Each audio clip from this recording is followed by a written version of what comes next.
So the DNC is over, and I watched both the RNC and the DNC. I was left with two very distinctive feelings after. The RNC, which is the Republican National Convention, it felt very isolating. You know, it felt very egotistical, and it just didn't feel like anyone truly cared about the people. They really only cared about corporations, about cutting taxes for the rich and that kind of stuff, right? I watched it because not that I think I was going to agree with it, but I want to understand what they're trying to put forward, because I think it's a good idea to understand the other side to as much as you humanly can. And so I think there's very big differences, and I think it's hard to understand the GOP because of that, because there's so much, in my opinion, disingenuous speech. You know, they don't even attempt to lure people in that aren't already part of his base. You know what I mean? I mean, bludgeon him over the head. You know, Trump did say that Jewish people, I'm not sure if he said that at the convention or I know he said it at least at a rally, that Jewish people would be out of their minds if they didn't vote for Trump, which I think is just weird. You know, I think most American Jewish people identify with Democrats and not with Republicans. So I thought that was weird. And then him saying, oh, well, I've done more for the Black community. And it's like, that's pretty laughable. So now let's go to the DNC. Now, DNC had a very different vibe. And I think part of it is because she's new. Part of it is because she's not Biden. She's not this walking corpse. That's part of it, you know? And I found myself getting kind of sucked into the excitement in certain parts of the DNC. I watched all 4 days.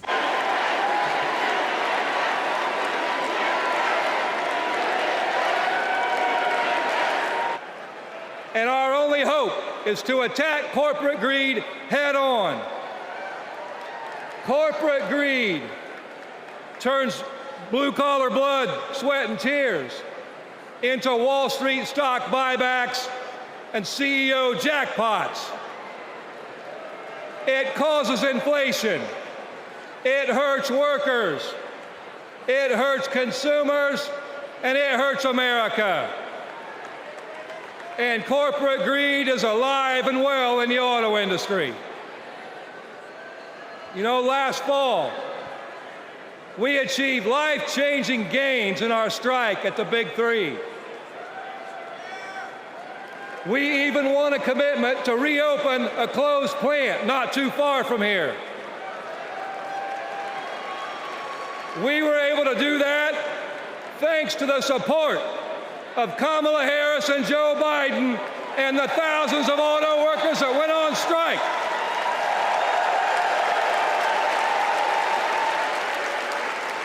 I watched it through TYT. I really love them. And if you're looking for an independent media source that will tell you the truth about Democrats, tell you the truth about Republicans, tell you the truth about progressives, because they're progressive. And if, you know, a progressive starts going the wrong way, they're going to tell you that. And I really appreciate that. And I think a lot of other people do. They do have a portion of Republicans that watch them because they tell them the truth. And they respect that. And I love that they can pull in people from other ideologies. I see progressives as of left of center. They're not the center, because that's a little bit, not that much changes in the center. But I think they're the left of center, but they're not the far left, because the far left would be, in fact, communism. But not communism in the USSR sense, because no country that has actually tried communism has actually tried genuine communism, has never tried it in a genuine way. That's not what we're going for. That's not what Kamala Harris stands for, you know? And she's more progressive than Biden. That is true. She's not progressive though, but she is more progressive than Biden. There's that nuance there. And Tim Walz is more progressive than her, which I love. I love that she picked him. And I love that she picked him not only because he had good things in his state, which I think are very good. Minnesota has a high happiness rating, which I think is important. I think Minneapolis in particular has a high happiness rating, but the state overall is like number 6 in happiness, where number 1 is the happiest, in the country. So I think that's a good thing. And also, I love that she wants a governing partner, which is not something she had with Biden, okay? So Biden saddled her with, the trying to figure out the border, blah, blah, blah. But he never gave her any real power to do anything, right? He saddled her with these big projects that, honestly, he set her up for failure, I know that she says her and the first gentleman, Doug Emhoff, that they both love Biden and Jill. And they might on a personal level. You know how you can like somebody, but not, like, I like somebody, but I didn't like them as a boss, or I didn't like them as, a politician. But as a person, I think they're a good person. I don't think Joe Biden's a good person. I'm not saying that. I don't think he's a good person at all, to be honest, and I hope, even though in her speech, this was not evident, because I think she's trying to get the center, the more conservative Democrats, the more, and the more left-leaning GOP Republicans, which I don't actually think is a smart strategy, right? Pull people that would normally vote Republican. I think that's why some of her stances, like on the border. Importance of safety and security, especially at our border. Last year, Joe and I brought together Democrats and conservative Republicans to write the strongest border bill in decades. The Border Patrol endorsed it. But Donald Trump believes a border deal would hurt his campaign.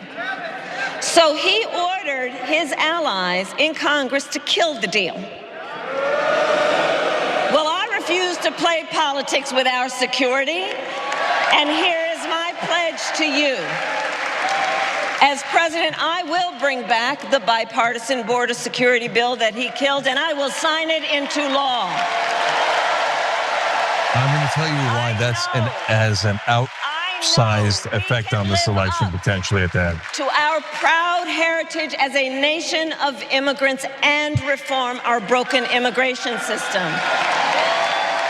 We can create an earned pathway to citizenship and secure our border. Like, I don't agree with that border bill, right? I also haven't looked into it too much, but the what I have seen of it, I didn't love. I do think that was there for the moderates, the border, and the rhetoric about Gaza and Israel.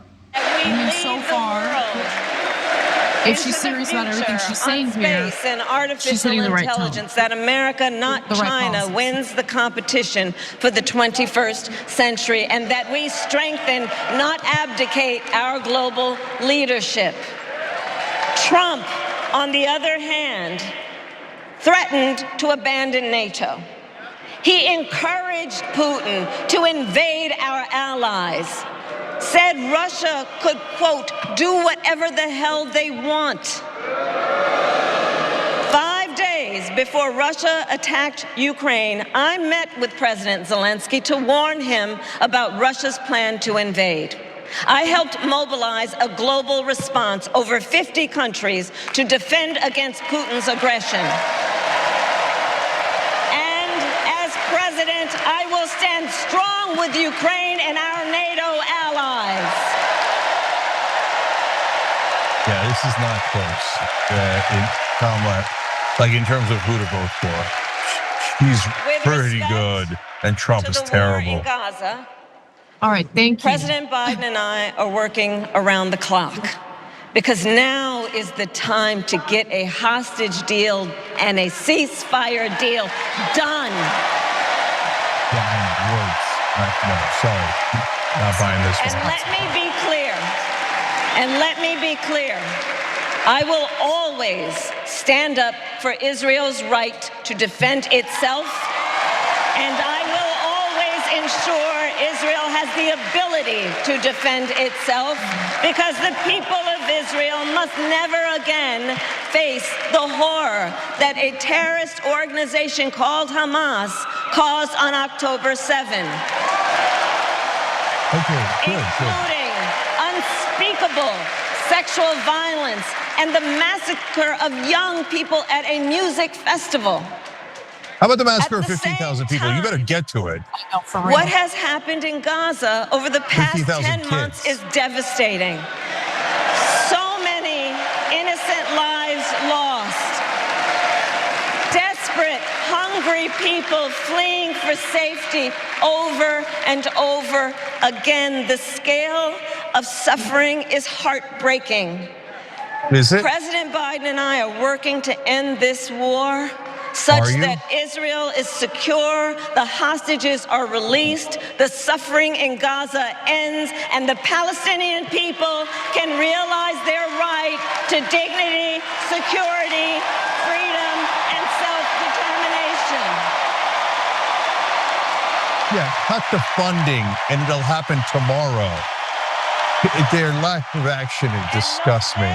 So this is just words. I mean, look, the fact that she says self-determination is good, but that's already our policy. Necessary to defend our forces and our interests against Iran and Iran-backed terrorists. I will not cozy up to tyrants and dictators like Kim Jong-un who are rooting for Trump. I didn't love it. It was a kill. I actually was really enjoying her speech. Even the border. You know, they created that catastrophe, so hopefully they clean it up and they do it with dignity and respect and with humanity, because that's important. We need our politicians to be humane and to not treat other human beings as animals, even though we are animals, but you know what I mean. And so that's why those things are probably in there. It's probably for them. It's not for us, the progressives, you know? So I had to like kind of separate that for me a little bit. And also maybe the donors, because we have to remember, this isn't all Kamala Harris. This is Kamala Harris and all her donors behind her, right? And we really, and one of them is probably AIPAC. And also, not to piss off AIPAC, I think that's also smart strategy, because AIPAC does have a lot of money and they'll sink it. They'll sink everything I got into Trump if they have to. And I don't think she wants to do that. You know what I mean? To have that be the thing, even though she's fundraising pretty well, both with small dollar donations and big dollar donations. She's doing really well with raising money, right? But we really do need to get money out of politics. And I do love that about Bernie. He spoke on the second night and he talked about that. Thank you. He's definitely going to talk about Medicare for all. Thank you.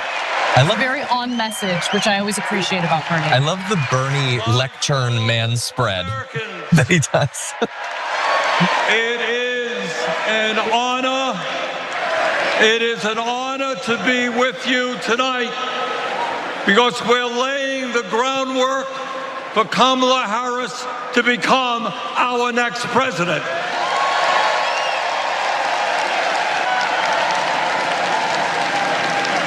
And my friends, at the very top of that to-do list is the need to get big money out of our political process. Where's Wow, that's like Cenk? that's the Cenk. first time I've heard that at the convention, I think. The convention, okay, but not Yeah. from Bernie. No, not from Bernie, but Cenk swears that Bernie never talks about corruption. He talks about corruption all the time.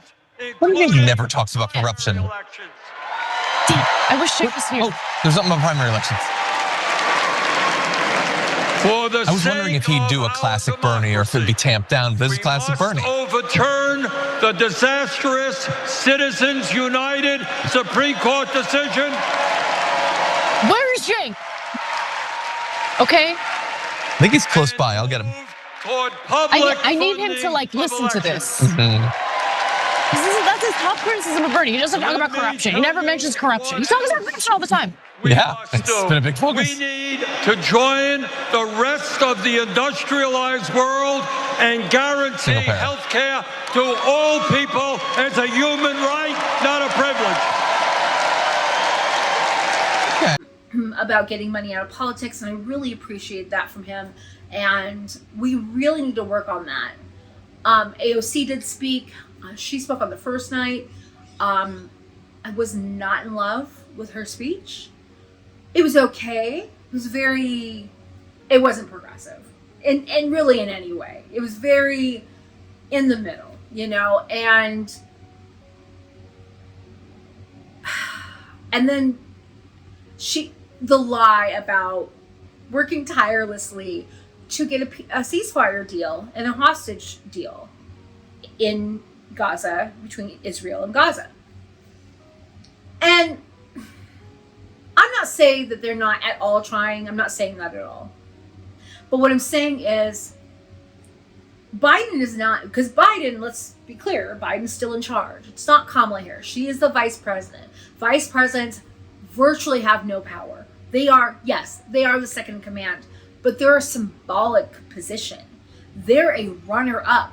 They're a warm body in case the other body dies or gets incapacitated in some way. You need somebody to step in. That's why they're not in the same functions very often. That's why you won't see the president and the vice president at the same thing at the same time. Because if someone, a terrorist attack or whatever, kills them both, then it goes to the Speaker of the House. And what if the Speaker of the House is there? Then it goes further and further. Anyone remember Battlestar Galactica? How far down? 43rd in line of succession. I know 42 ahead of me from the president down. Where the Secretary of Education ended up being the president because everyone else was dead. I'm big sci-fi nerd here. I love Battlestar Galactica. She has no real power. So she can ask the president to do stuff, but she can't actually do those things. And also, she's the sitting vice president. So she can't really go against her boss's stances either. She can't go against what he wants. It would piss off another portion of the electorate. And I think she's really in a tight spot. And I kind of feel bad for her in this way. And I know not everyone's going to feel bad for her, but I think we should take a step back and really understand, what the spot she's truly in. You're trying to win this election because the guy you're running against is a provable and actually a threat to the country.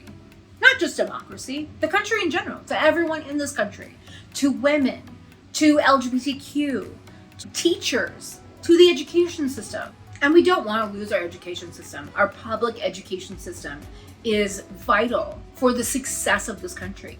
And when people are unsatisfied, like housing, we have a housing crisis. We have food pricing crisis, basically. I'm in the middle class, and I'm privileged enough that I can afford my mortgage. We can afford our food. I'm basically almost one income. My husband makes pretty good money. I bring in a small income reselling. I used to make more money, but the market's been tough. This year, the market's been real tough for resellers. And I'm not even trying to make all that much extra money, just a little bit. It's tough, and I understand why, because food prices are so high. My biggest bill outside of my mortgage is my food bill for me and my husband, who are mainly plant-based. I'm so glad we don't buy meat anymore. We've been plant-based for this whole year. Meat would have just hurt us. We just chose the exact right moment to go plant-based. So I think overall the DNC was good. It was inclusive. It was inclusive to a point. It didn't include the uncommitted very much, which I was sad by. And I really was disappointed by that. They invited her on, kudos to them, and she gave the speech in its entirety. Let's play that for you. Wanted to play that in its entirety, just to show she didn't say anything that should be perceived as controversial. And I wish they would have made a better decision, but they didn't. So this is what we have. I am going to vote for Kamala Harris and Tim Walz. I absolutely am going to vote for them. But I get it if you're not. And I'm not telling you that you should. What I'm telling you is weigh your options and listen to yourself. Do not let anyone control your vote or tell you what you should be doing with your vote. And if you want to say one thing online and do another at the voting booth, I support that. And I think that might be easier to do for some people. I do think if Trump wins, it won't become 1930s Germany overnight, but I think the probability of that evolving into that eventually is pretty good. I don't want a Holocaust in this country. I don't want a genocide in this country of any kind. Not again. We have genocide of, First Nation, the Native Americans, the original people that were here, that people who look like me hundreds of years ago murdered so they can take the land. It does bother me, and it does bother me when other people who look like me try to sweep that and slavery under the rug. I tried to continue to sweep the inequities we have in our justice system between white and non-white. And to some degree, we are an apartheid system. Because if I were to break a law, and a woman who happens to be black breaks the same exact law, there's a good chance that she's going to get a much stiffer sentence than I will. And I might actually get off scot-free because that's the way our system is set up to be. And we need to fix that. That is what we need to fix. I know that our system is set up as intended, but it doesn't mean we can't change it. And I think the only way we're going to be able to have purchase to change it is if we don't allow Trump to win. I think some good things can come out of Kamala Harris's her policies. I really hope she means what she's been saying. And I know people are skeptical. People will say she doesn't mean it. I can't believe her. And that's fair. I am allowing myself to have hope in this genre, in this time. I personally need to do that for me, my mental health. I need to have hope for the future. Being someone that struggles with depression, struggles with anxiety, on top of being neurodivergent, I need that. And I think there's a section of the population that needs hope in order to function. And there's nothing wrong with that. And I think there's others that are more resilient that can handle not being hopeful for long periods of time.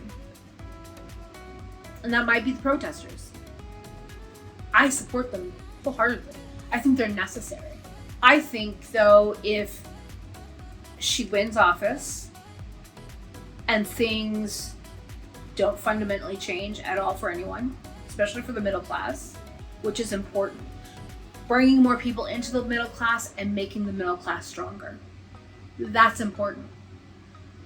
And that is abolishing poverty, or at least attempting to. And that child tax credit, I think, will help that. Because I think a lot of people who are struggling in poverty have children. And because having children are so... This country is one of the most expensive countries on the planet. This country. And we expect people to just buck up without these social safety nets that other countries that are not nearly as expensive to live in have a bunch of safety nets that we don't possess, like paid medical and family leave. We need that. Free school breakfast and school lunch. We need that. As a childless cat lady, I think we need that. I believe in investing in other people's children. I don't need to have children in order to understand the importance of that for our society. The right path forward will be to make sure she wins, but then hold her accountable as much as we possibly can. Because I really think that if they don't deliver, I think that will precipitate a massive strike. I think letting Trump win won't help us at all. In fact, I think about 1930 Germany, right? And I think about, had America not been pulled into that war, had the United States not entered it, England would have fallen eventually. Europe would have been controlled by the Third Reich. Probably still. And how different would the world really be with that? And then I think, if we become fascist, who will save us? Nobody. That's the answer. Nobody would save us because no one would be able to. And I think that's scary. That's scary on a much bigger scale than what's happening in Gaza. Because we affect the planet. And while I wish every day for a ceasefire, for Palestine to have their own state, have self-determination, there's nothing left in Gaza.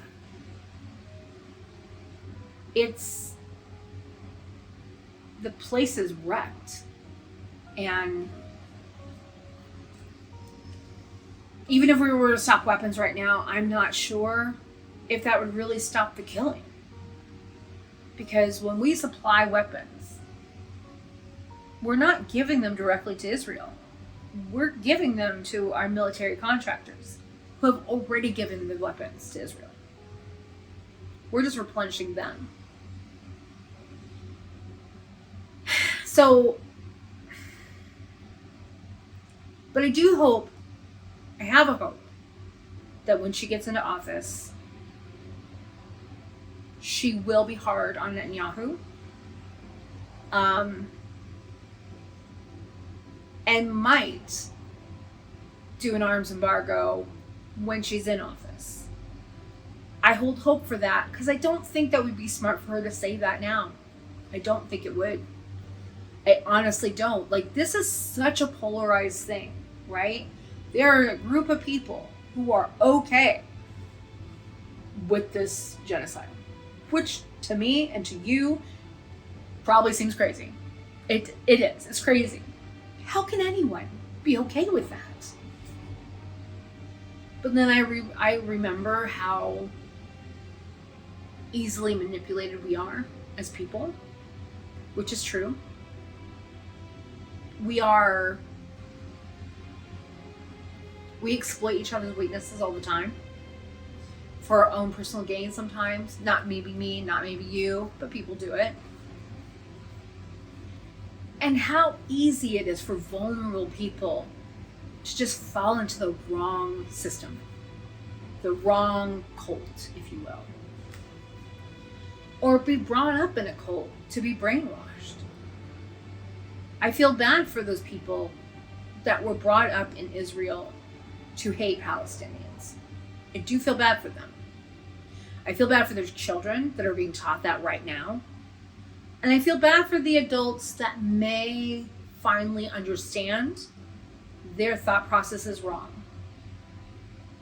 Then I think back to the foot soldiers of the Nazi Party, that we largely will just follow authority. That's just who we are as a society right now, as a species. We're so delicate. Not all of us, obviously, but a good chunk of us are. And that's what we need to protect. Those people.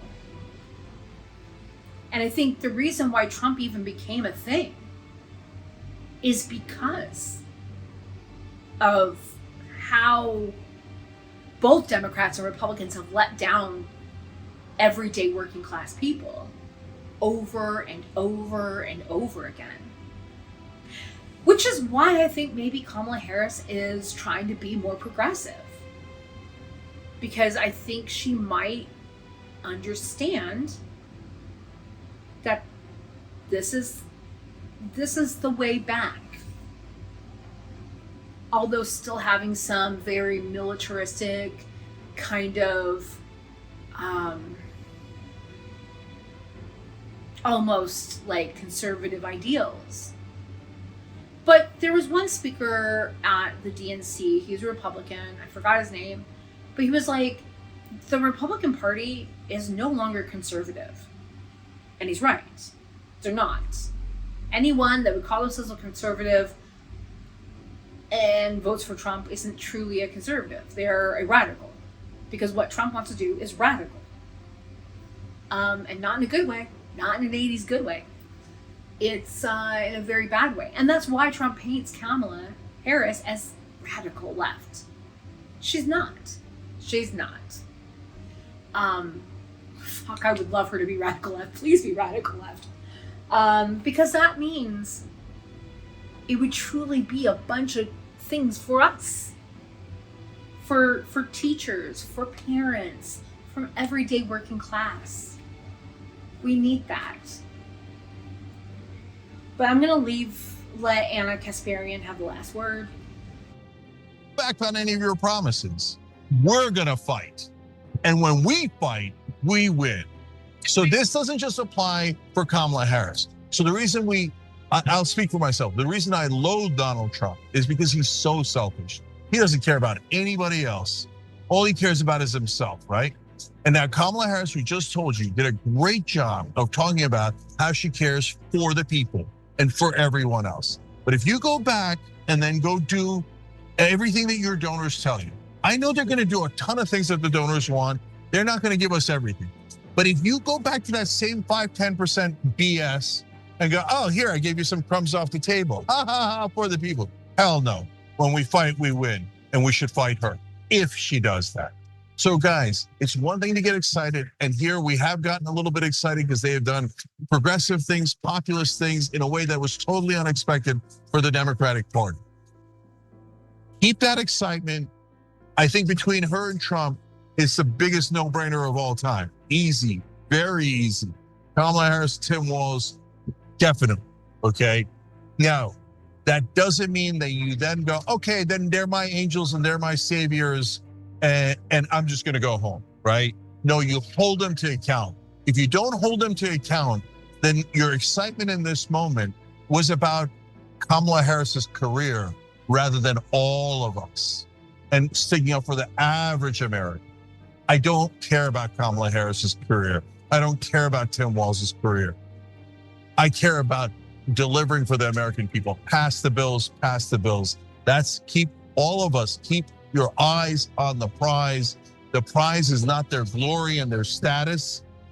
The prize is the bills that affect your lives and make your lives better.